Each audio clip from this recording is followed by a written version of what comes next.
Anastasia, I guess, like the most people when they written, that is correct. The funniest thing is that the animal nature has standard, same type programs. People step on the same rake, and everyone thinks that they are the only ones who get hit on the forehead.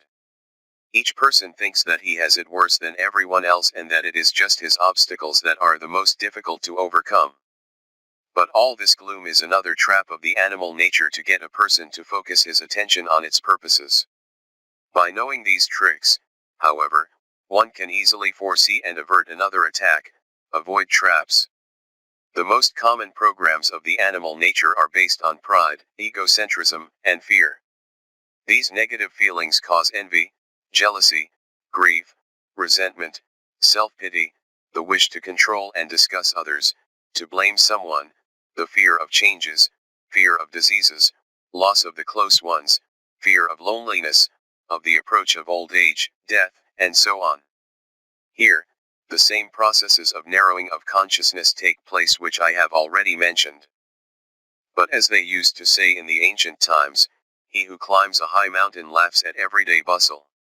If a person seriously wants to take care of his personal spiritual development, he must first of all discipline his thoughts. As often as possible, he must be aware of the emotions he is experiencing and of his way of thinking, analyze their nature and the mechanism of emergence. He must be able to be above the circumstances and the mundane.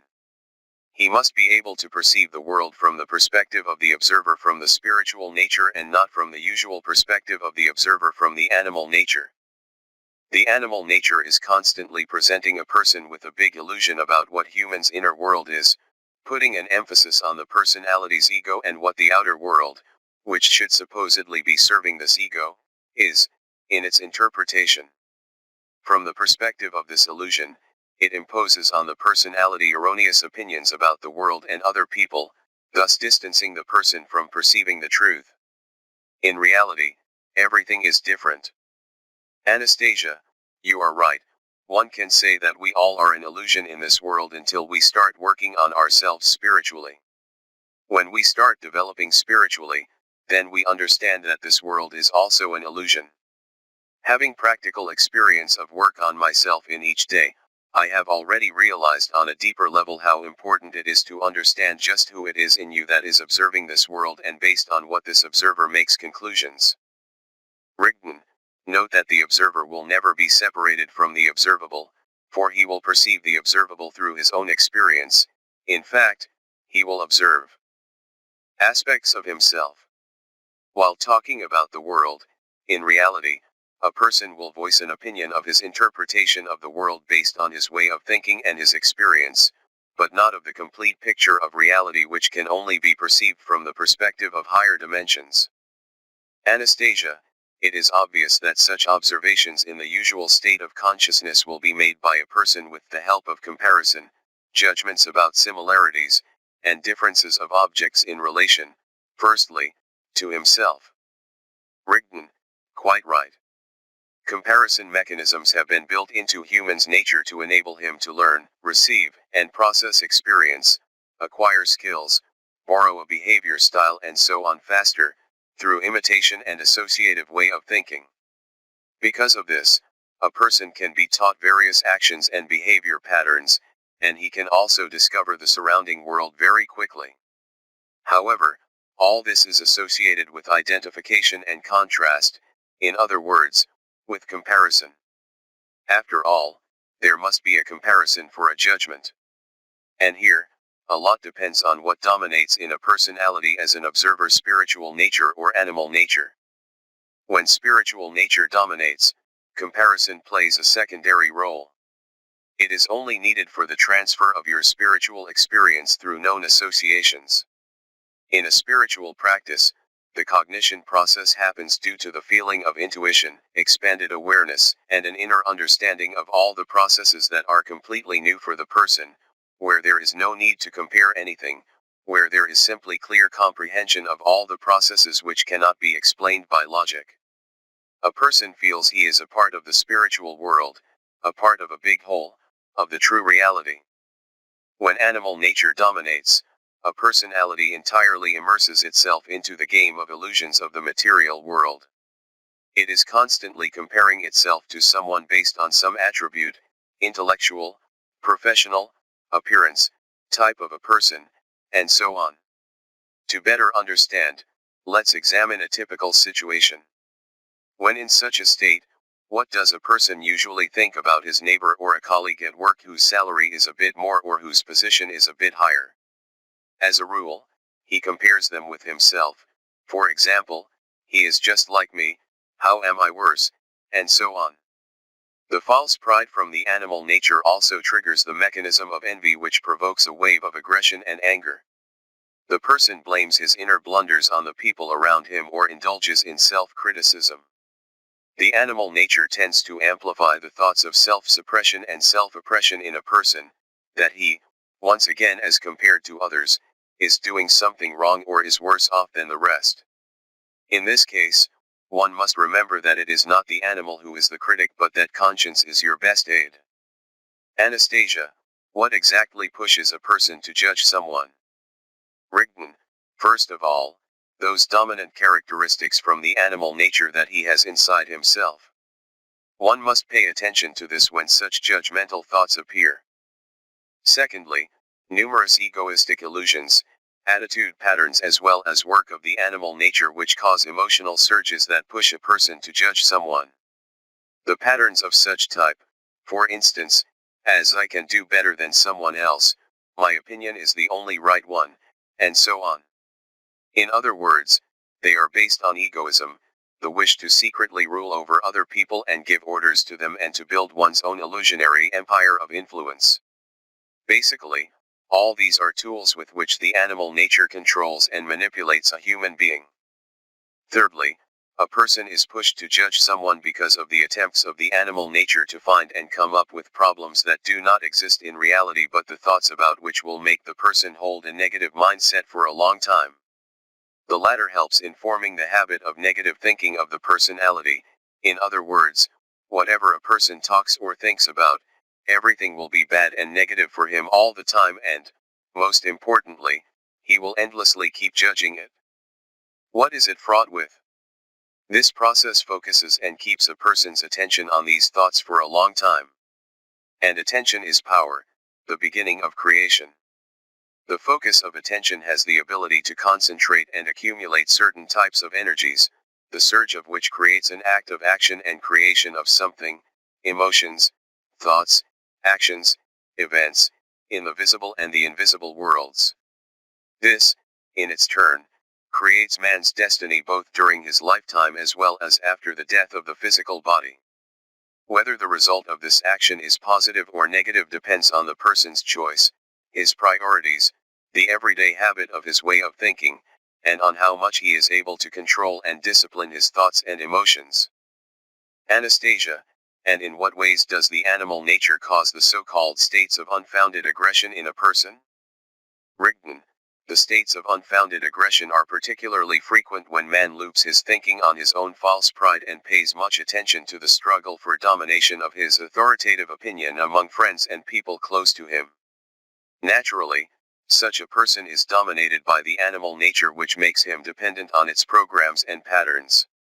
In this case, man becomes easily manipulated by the material mind through the system of consumption values where satisfying the animal nature's endless needs becomes of paramount importance.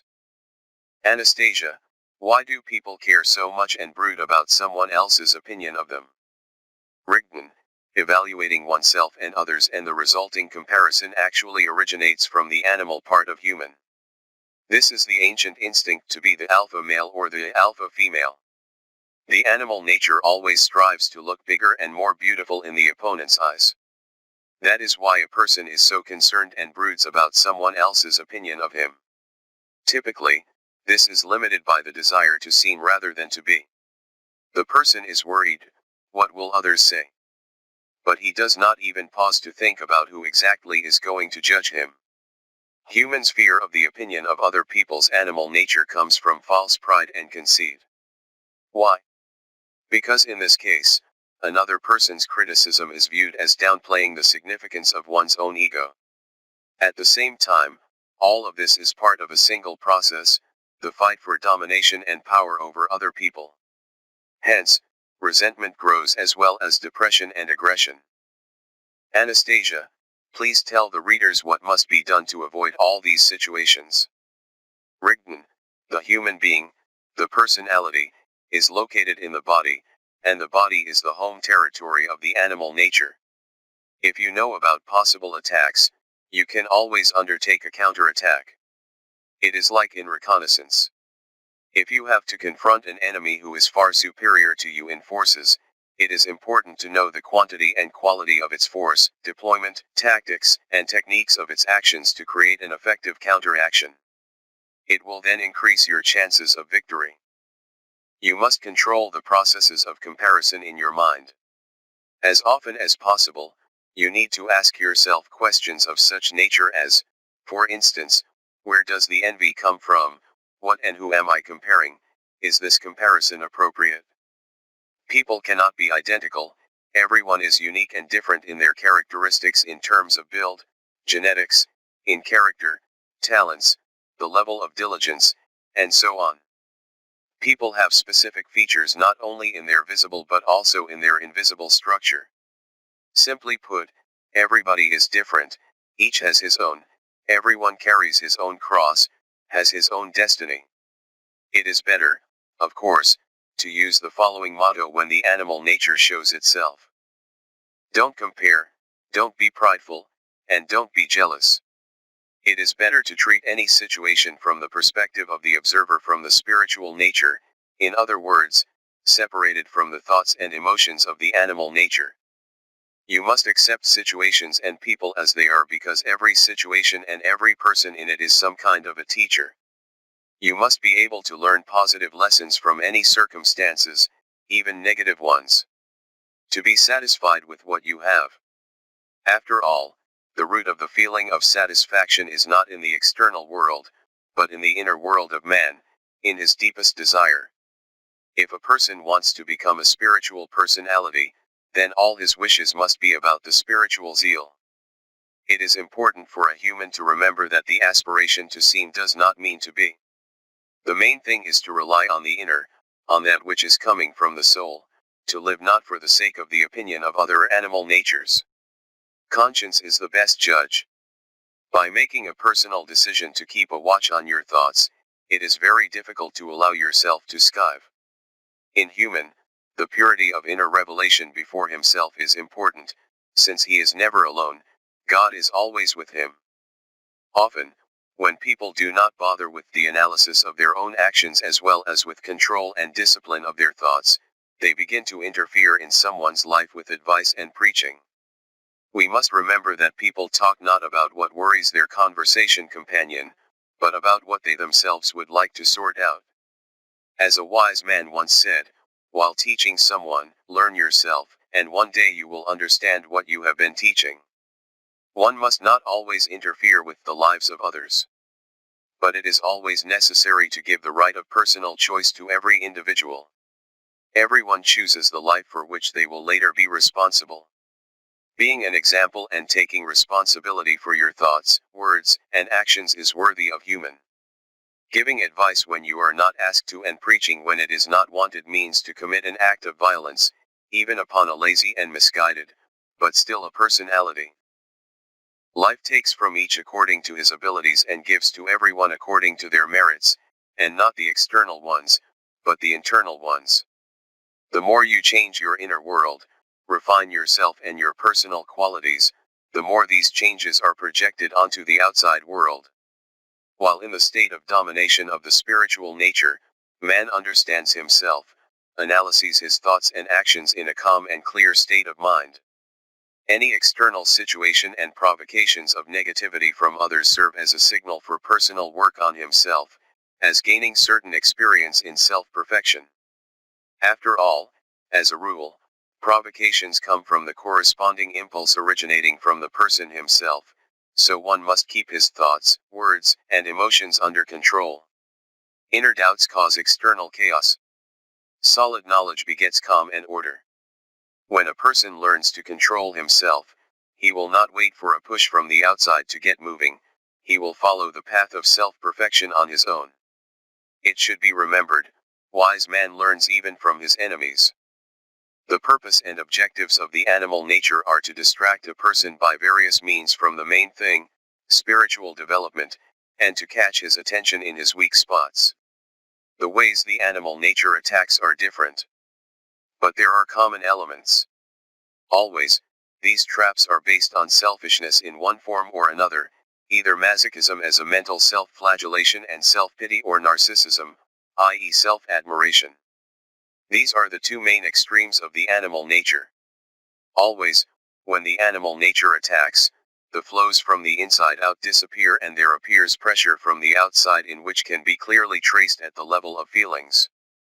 If you as a personality aspire to spiritual liberation, you simply suppress such provocations. And the latter is very important because when you notice or feel the start of an attack, you have already won half the battle with the animal nature. After all, the power of the animal nature lies in its stealth. Knowing this, you can always take countermeasures. Figuratively speaking, it is like in martial arts. If you are mentally and physically better prepared than your opponent, if you know the methods of his fight as well as his habits, if you foresee the slightest signs of an attack and properly react to his favorite hits in a timely manner, then you have time to deliver counterattacks and, therefore, have more chances of victory.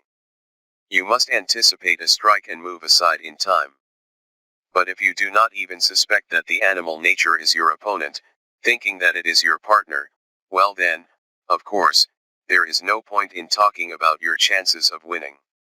After all, you will perceive his assaults and aggressive attacks as your natural state without understanding why and for what life castigates you so much, and you will constantly be caught up in its slightest provocations without distinguishing your real from the imaginary. The more you constrain yourself to self-discipline and the more you oppose the thoughts of the animal nature, the more you gain power over it. Here, it is like in war, either you get the enemy or he will get you. Your task is to win at all costs, here and now. Time is fleeting, and you must be fast to do all sorts of good and be firm in your intention to save the soul. When a warrior is secretly in the enemy's camp, he will not think about delicacies, or luxury, or entertainment. He will be focused on victory. The warrior will keep watch 3 times as much, for he is in the enemy's camp. He will think about how to win this moment of the war. A true warrior keeps his deepest feelings away from the sins of the visible world. He does not look with envy, partiality, or jealousy at someone else's things. He does not give free rein to his imagination, distorted by the illusions of the world. For illusions of the world are the enemy's camp, and woe comes from being tempted by them. The warrior will not give free rein to anger when he loses the current battle. For no matter how cinched he may get by the enemy during the confrontation, all will be for the warrior's benefit, for his spirit will become stronger and more prudent, and his subsequent deeds will become wiser. Anastasia, and how can you unblock the state of narrowed consciousness imposed on you by the animal nature? Rigdon, realizing that you are under an attack of the animal nature, it is always possible and necessary to unblock this state, in other words, to take the following actions. Actually, the animal nature also has its vulnerabilities. It is afraid of 2 things, the transience of time and the death of the body. So the first thing you must do during an attack is to mentally step away from the attachment of yourself to the body, to look at it from the perspective of the observer from the spiritual nature, of the expanded consciousness, as if you were looking at the earth from space. You need to realize that time is fleeting and all passes very quickly, that your physical body is mortal, just like all its wishes and needs. Next, it is necessary to expand your perception of the world and analyze the situation from different angles from the perspective of the observer from the spiritual nature. Approach the question about your inner in a self-critical way using the existing knowledge about man and the world and get to the bottom of the secret desires of your animal nature. As a rule, the basis of its many desires lies in the thirst for power over someone or something. It merely camouflages this desire with various subtle pretexts. And of course, after that, you must carry out the inhibition of neurons excited by such aggression. In simple terms, you must do spiritual practices, for example, the lotus flower, the description of which was given in the book Sensei. Thanks to this practice, the holistic perception of the world gets restored, the limitation of consciousness is removed, and the depth of feelings emanating from the soul is manifested. In other words, a surge of deep feelings from the inside to the outside happens. Naturally, following such a change in the state of consciousness, a person switches to a positive perception of the world. The brain, decoding this information, comes up with a range of associations colored in positive emotions. So a way out of the narrowed state of consciousness is connected with active counterarguments, understanding of temporariness and mortality of matter, the choice of life course for the spiritual orientation, and the use of appropriate tools to tune it to the desired positive wavelength.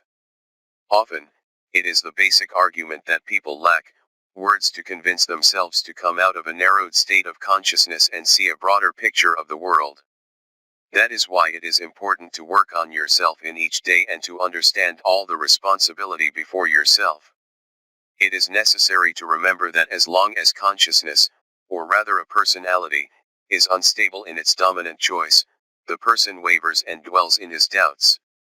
To be steady on your spiritual path, you must know exactly what you want to achieve in your life and what your ultimate purpose is. If there is no purpose, there is no life, for life is a purposeful movement. Anastasia, some readers have observed in their letters that, while doing spiritual practices or saying prayers, they sometimes have a sudden feeling of panic fear. How can this be explained? Rigden, it depends on the person, his attitude to and understanding of the processes that take place inside him. Because when you know exactly what is happening with you, you can always take adequate measures to overcome any situation. Subpersonalities, for the most part, are unfriendly towards the soul and its world, the world of God, because of the prevailing choice of matter in their past lives. In spiritual practices, when the meditator seeks union with the soul, the following manifestations may happen. The person seems to have managed to stop, the thought process, that is, to remove thoughts and tune himself to a sensuous contact with the soul, but there may be another manifestation of attack of the animal nature, for no apparent reason, there appears absolutely unjustified panic fear. The person begins to feel as if he is losing control over his body, a little more and he will die. Where do the roots of this fear grow from? Exactly from these subpersonalities, optical filters that are filled with fear before the power of the soul, because they experienced reincarnation and understand their doom, inevitability of death of all that is material. Anastasia, what is to be done when such fear arises? Rigden, when this happens, for example, during meditations, you just need to go towards the light of the soul no matter what and to delve deeper to a more sensual level, ignoring the panic. Then this fear will disappear. After all, fear begets doubts. But in order to achieve spiritual heights, you will need purity of your sincere faith.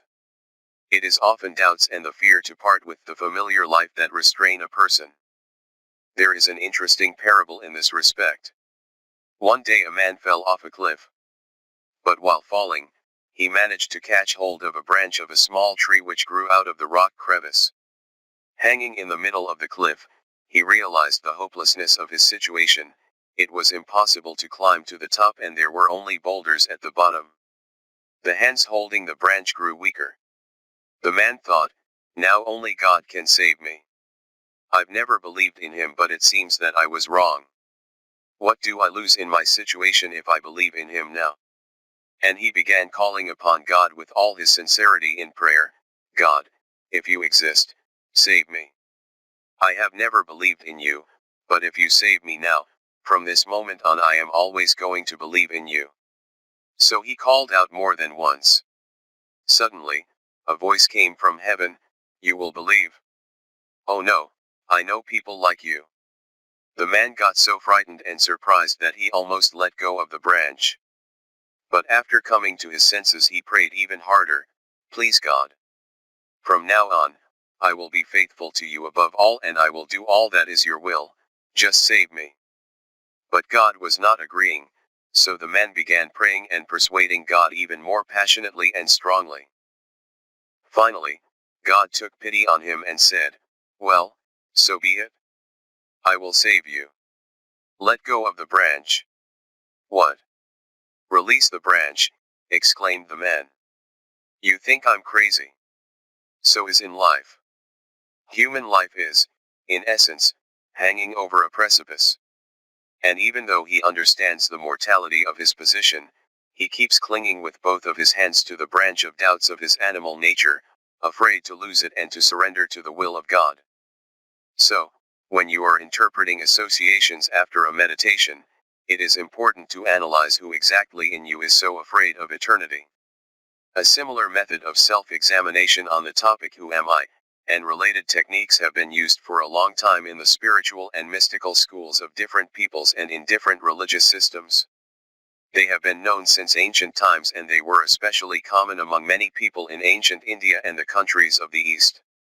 They were practiced, for example, by the ancient yogis, Sufis, and shamans. This technique, as you remember, involves unwinding thoughts on the topic "Who am I?" in a meditative state where it is necessary to ask yourself a new mental question after each of your mental answers. And to observe what thoughts come, to feel their nature, and to ask yourself more often, "Who is the one that is answering in me?" It is desirable that all thoughts flow smoothly without much reflection or concentration. When a thought comes, we meet it immediately with a question and see it off with the first answer that comes to mind. But the main thing is to submerge deeper and deeper into yourself. Anastasia, yes, this is an interesting technique of recognizing thoughts and sensations in order to understand yourself and who dominates in your consciousness. It does help to sort yourself out, to separate the wheat from the chaff. I remember the guys sharing their impressions about this technique. So many variations could be heard, they had so many ways to corner their animal nature. They asked, "Who am I?" Who is asking the question? Am I a body? But the body is mortal. I'm a student. But the student is a status. I am the one who is learning. But who is learning? I'm a human being. But who in me is calling me a human being and why? I am a human being who loves people. But who in me loves? I have a body. But who are you who has the body? The body is not me, but I'm in it. And who is this I? Go to hell. I is I, the whole and indivisible. So the animal nature also has a sense of humor. This is a very good exercise that helps get to your deepest I, to your fears and problems. Rigdon, yes, the animal nature is both an adversity and a school of wisdom. Being aware of whose side such thoughts come, from where this or that problem appears, this or that root of fear, you realize how to get rid of it and how to control your condition. If this meditative technique of self-examination is done correctly, afterwards there appears acuity and clarity of awareness. As I have already mentioned, there are significant differences between the surface feelings emanating from the animal nature and the deepest feelings emanating from the spiritual nature, the true feelings of manifestation of the highest love. For example, in order to immerse yourself into the state of convergence with the soul during the spiritual practice lotus flower and to experience the deepest feelings, first of all, your sincerity and your openness to God are needed. You must simply go towards the light of the soul, no matter what. In this meditation, you build up the deepest feeling of love for God. In other words, the force emanating from the soul is used for its intended purpose. Note that a genuine and correct spiritual practice is work with the deepest feelings and not with thoughts. During these moments, the only thing that dominates in a person is the spiritual desire, same as in the soul. Anastasia, for the personality, it is the contact with a pure flow of force coming from the soul that is important. Rigdon, of course, this gives more spiritual powers to the current personality. It begins to feel more of the world of the soul, the world of God, and to understand the essential difference between this world and that one. Incidentally, this is also reflected at the physical level, at the level of the body, because when in this state, a burst of energy takes place, there is a strong surge of endorphins and other hormones of happiness, and the person's physical and psychological conditions improve substantially. This is especially noticeable during deep meditations when all of the person's masks and images fall away and when an exchange of information between the personality and the soul takes place. I call your attention to the fact that this does not happen in every meditation but only in those that are connected to the work on the deepest sensory level and are aimed at awakening the soul. For example, the lotus flower spiritual practice. The person gets filled with the feelings of the world of the soul, of the world of God. Ideally, the meditator gets so deeply immersed into a spiritual practice at the level of feelings, by virtue of turning off all his thought form perception and completely abstracting his mind from all the thoughts, that he starts to directly perceive the flows of the force emanating from the soul. During such deep meditations, the personality feels that the world and the processes which have no analogues in the material world. This is why that world, the world of God, the world of the soul, cannot be described in words, it can only be felt. In such a deep meditative state, one begins to understand and feel what true freedom is. He becomes internally independent from the purposes of the animal nature and from the aggressive influence of the surrounding material world. He becomes stronger spiritually and begins to realize that this material world is not his home world, that it is an aggressive and dangerous environment for his soul. But of course, all this happens only when a person does spiritual practices in a responsible way, when he systematically monitors his animal nature, controls his thoughts, does good things in the outside world, that is, when he is thoroughly engaged in developing himself internally and in accumulating the baggage of good deeds, thoughts, and feelings. But as a rule, such people are very few. Most of the people who try to do spiritual practices are faced with a certain distortion that occurs at the level of the material brain, or rather, consciousness. This is exactly what I spoke of earlier. Apart from the subpersonalities that serve as optical filters through which information flows pass from the soul, there are also, so to speak, associative optical filters of the brain. Essentially, these are our associations that are kept in the memories cupboard which stores our life experiences, impressions, and so forth. The overwhelming majority of them are related to the three-dimensional world. The thing is that human consciousness from the time of birth of the body is tuned to perceive this world, although it is programmed for different states and modes. By changing the state of consciousness, a person can switch to other programs of perception. So, associative distortions occur as the brain processes the information received during a meditation. If a person is not at all prepared for such a perception of information in an altered state of consciousness, due to sporadic spiritual work of this personality, just from time to time, the brain while interpreting the received information will give output at the level of associations, which are available in the memory, and of the overriding priorities of the familiar world. In other words, the received information, upon processing, will be distorted by the associations of the material world. A similar thing, but of a lesser degree of distortion, happens to those who are trying to meditate systematically but do little self-development as far as tracking the thoughts of the animal nature goes. Anastasia, that's the problem. People who become involved in spiritual practices do not yet quite understand the point here and what creates conditions for soulful joy. They do not yet distinguish between thoughts and feelings in their consciousness, which ones are from the animal nature and which ones are from the spiritual nature. They better understand the joy that they experience on a particular occasion in the material world because there is acquired experience. However, spiritual practices during which contact of the personality with the spiritual world happens and the understanding of what the real spiritual joy is, just like everything new for the living personality, require, first of all, active practice from it and also diligence, patience, belief in oneself, and a sense of purpose. In other words, they require obtaining new experience, moreover, in a state of consciousness that is unusual for a person. Rigden, that is true, which is why it's easier for beginners to perceive the basic information through associative examples, parables, and so on. Perhaps, I will once again explain all that I have said about the optical filters by using imagery for better understanding. The soul is like a clear spring, a well. When you feel the soul, when you maintain constant contact with it through feelings, then the most important spiritual deeds in life, good deeds, helping others, happen as if someone is helping from above.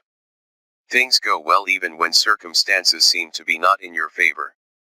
And most importantly, you feel and understand this support at the deepest level as if you know this in advance. But when the animal nature begins to dictate to you its rules of the game, usually quietly and unobtrusively, the connection through feelings with the soul gets lost, or rather, it becomes impaired.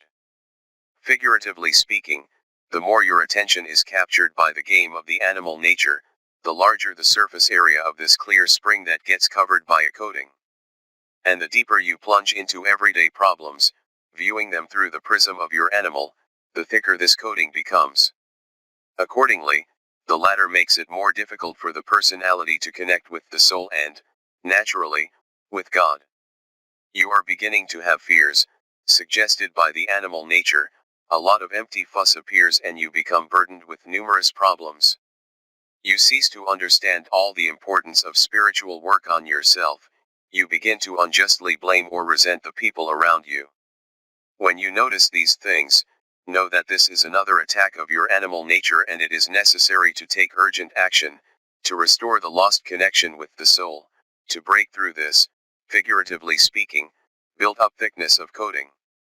And when you get to the clean water, the contrived problems will disappear and you will understand the most important thing again and see your main goal. The personality is just an embryo of an individual consciousness of a possible future spiritual being. In itself, it represents nothing spiritually. The soul, however, contains great potential. But, without the fusion of the soul with the personality, this potential can be wasted. It is only when, relatively speaking, a resonance of vibrations, a kind of fusion, impregnation of the soul by the personality happens, only then a new immortal spiritual being is born with an individual consciousness and a great spiritual potential. In this lies the meaning of human existence, either a victory of life or defeat by death. Anastasia, yes, the winner is not the one with death behind him, but the one with spiritual life behind him. Rigdon, absolutely. What is spiritual life? Life is a sequence of events where each moment is a link in a chain, like a film frame of the footage that captures all the thoughts and deeds of a person. Sometimes you watch a good movie and get positive impressions from it as most of the frames in it are bright and vibrant. And sometimes you watch another film and it creates a depressing mood because most of its frames are dark and gloomy. So it is important that your life film is full of light and brightness and that it has as many good film frames as possible. And every frame is a moment here and now. The quality of each frame of your life film depends solely on you because you make your life either bright or dark with your thoughts and deeds. Each moment lived by you cannot be erased or cut, and there will be no second take. Spiritual life is precisely the saturation of each frame with kindness, love, good thoughts, and deeds. The main thing is to clearly orient your life towards the spiritual nature, to do spiritual practices, to expand your horizons of knowledge, not to yield to provocations of the animal nature, and to create in yourself a feeling of true love for God. And, of course, to do good deeds more often and live in good conscience. This is daily work and a gradual victory over oneself. All of this makes up your path which no one will walk for you, and no one will do this spiritual work for you. Anastasia, yes, once you said words that got etched in my memory, no one will save your soul for you, and no one other than you will do this spiritual work. Please tell the readers how a person should approach spiritual practices if he sincerely wishes his spiritual salvation. Rigdon, for the person seeking to unite with his soul, it is important to treat each meditation as the biggest and the most important celebration of his life. Also, even while doing a well-practiced meditation, it is necessary to dive into it to the maximum and each time to try to reach a new level of cognizing it. Then the person will develop rather than mark time, and each meditation for him will be interesting and new in the range of feelings and enthralling in cognizing and mastering it. Many people mistakenly believe that it is enough just to learn how to do a certain meditation technique and that is all. Something good should happen to them like in a fairy tale. No, this is a mistake. A person will change for the better only when he himself aspires for it, when he makes the spiritual a top priority of his life, when he controls his thoughts each second, tracks manifestations of his animal nature, does as many good deeds as possible, lives with only one main goal, to come to God as a mature spiritual being. Meditation is just a tool with which you must toil for a long time to make something good out of yourself. Besides, this tool is many-sided. For example, man will not be able to fully comprehend, that is, to thoroughly know the lotus flower's spiritual practice. An entire life will not be enough. Any meditation, just like wisdom, is limitless in cognition. Meditating is boring only for those who are lazy or exalt themselves out of pride. I have mastered this meditation, I want another one. I repeat that meditation is a tool, and one who sincerely wants to reach spiritual heights and is not lazy to work on himself, can attain the maximum even during this life. Anastasia, this is all true. But I encountered many people who, instead of not losing valuable time and hurrying to change themselves, look for an example of a spiritual person in life, in other words, someone who has already changed himself. For them, it is important that somebody is already living like this, according to the spiritual canons and the way of thinking. And not somewhere out there, but here, in the same conditions as they have. For many, this is significant. Such people believe that if they behold such an example, it means that they will be able to live this way too. Rigdon, I have already said that it is typical of people to imitate and have associative thinking. But it is more important to become human yourself and not to waste valuable time looking for someone who aspires to do the same. Human, as a personality, will be of a much better use to himself and to the society when he becomes an example for others. Working on his internal problems, overcoming the obstacles of his own animal nature, and at the same time living for the people and for the good of people, person paves his own path. All is in the hands of people. One's desire and aspiration does not depend on life's external factors. For some reason, people live in the illusion that someone should come to lead them, do everything for them, and only then will they all be able to live happily. Everyone is waiting for a leader from the outside. But the person, just like society as a whole, should not focus on the external material but should rather be guided by the inner spiritual. There is a parable in this connection that tells the story of the happiest and the richest man. In one village, there lived a man. He stood out among people because, although he lived in poverty, he lived with joy, always selflessly helping others, doing what little he could, sometimes with a word and sometimes with a deed. There were rumors that when he was alone, he praised God, sincerely thanked him for the rich gifts he had favored him with. These rumors reached an eminent priest. The priest decided to visit the man to find out from him for which rich gifts he praised God. The priest came to the shabby shack, where this poor man lived, and said, "Good day to you." The man replied with a smile, "I really do not remember a day that was not good for me." The priest was surprised by this answer because no one had ever answered him this way, so he decided to say the greeting in another way, "I just hope that God gives you happiness." The man, too, was surprised and said, "But I've never been unhappy, either." The priest thought that the poor man simply was not taught how to conduct a high-style small talk and said, "What are you talking about? I'm just wishing for you to be fortunate in life." The man got even more surprised and sincerely replied, "I've never had ill fortune, good man." The priest realized that this poor man did not even recognize his eminent person and hurried down to business. "All right, well, I wish you everything that you wish for yourself." "That I wish for myself," the man laughed. "But I do not need anything. I have everything I want. How so? It was the priest's turn to be surprised. But you live in poverty. Even rich people need many things and wish for much, so the poor are in a greater need. The man said, these people are unhappy because they are looking for earthly happiness and live in fear of losing their illusions and being miserable. Unhappy is the one who seeks his fortune in the illusions of this world. After all, there is only one true happiness here, to be firmly united with God and live by His will.